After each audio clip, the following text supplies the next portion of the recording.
Hang the DJ could be seen as an extrapolation of the story of Adam and Eve. The world where the action takes place is pretty ethereal. The colours are celestial. Not a single scene depicts any form of negativity, like trash, poverty, or any sort of an eyesore. The homes the two protagonists use are always very appealing. Everything is set to fascinate the senses, from the design of the homes, to the furniture, to the food they find. There are three major analogies that solidify the Garden of Eden and Adam and Eve extrapolation theory. First, the constant satisfaction of carnal pleasures. Second, the presence of an almighty power whose authority is not questioned. Third, disobedience that leads to punishment and some form of expulsion from an ethereal world to a world that is more recognizable to us. First, the satisfaction of carnal pleasures is constantly taken care of. Sexual partners are lined up without the slightest effort, and they all appear to be capable of providing fulfilling performances.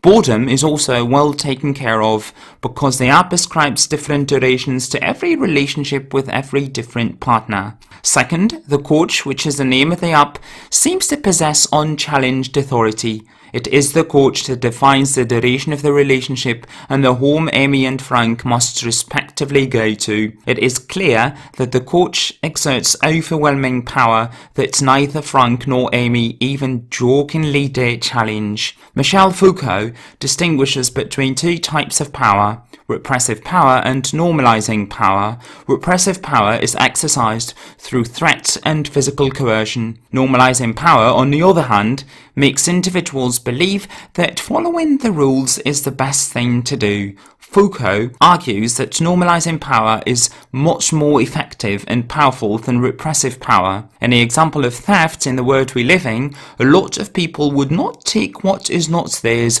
not because they're fearful of being caught by the police and thrown in jail, but because they believe it is not the proper conduct.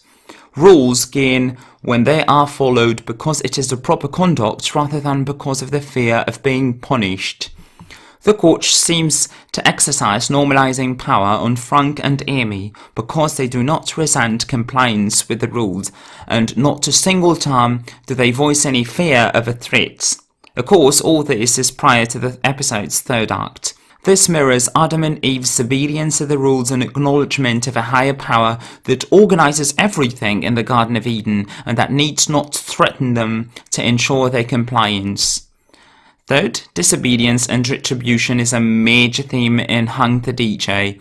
Both Frank and Amy commit different levels of infringement. Frank's lesser trespass occurs when he alone checks the duration allotted to the relationship, despite his prior agreement with Amy to leave that unchecked.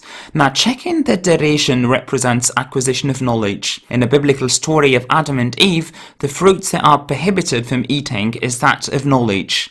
As soon as Frank acquires that knowledge, he is punished. The bigger infringement is perpetrated by Amy when she defies the undefiable. She convinces Frank to prolong the relationship beyond its expiry date. This mirrors pretty accurately Eve that persuades Adam to err by eating from the forbidden tree.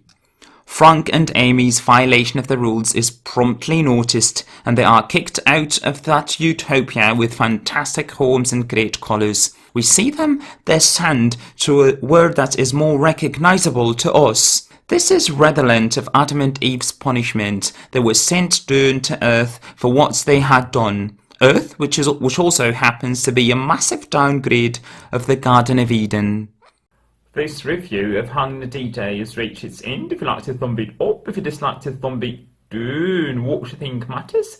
And until we meet again, have a great day.